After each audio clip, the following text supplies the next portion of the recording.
வணக்கம் நெசவாளர் நண்பர்களே. பல நெசவாளர்களுக்கு இருக்கிற ஒரு பொதுவான கேள்வி, 672 ஹூக்ஸ் போதாதா? ஏன் 1536, 3072 அல்லது 5000 ஹூக்ஸ் தேவை? இதுக்கான பதில் ரொம்ப சிம்பிள் தாங்க. ஜக்கார்டு மெஷின்ல ஒவ்வொரு ஹூக்குக்கும் ஒரு வார்பன் நூல் குழுவை கண்ட்ரோல் பண்ணும். அதனால ஹூக் கவுண்ட் அதிகமாக இருக்கும்போது அதிக எண்ணிக்கையிலான வார்பன் நூல்களை தனித்தனியாக கட்டுப்படுத்த முடியும். அதனால் டிசைனில் அதிக நுணுக்கம், அதிக அகலம் மற்றும் அதிக விவரங்களை உருவாக்க முடியும். முக்கியமா கவனிக்க வேண்டியது என்னன்னா, ஹூக் கவுண்ட்னா மெஷினோட கெபாசிட்டி மட்டும் குறிக்காது.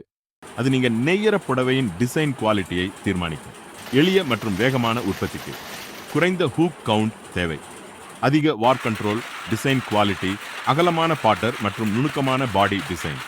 அதிக ஹூக் கவுண்ட் தேவை.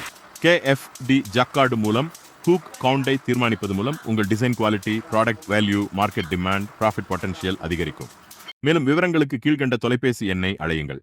நெசவு சார்ந்த தகவல்களை தெரிந்து கொள்ள KFD ஜக்கார்டு சேனலை சப்ஸ்கிரைப் மற்றும் உங்க நண்பருக்கு ஷேர் பண்ண மறந்துடாதீங்க.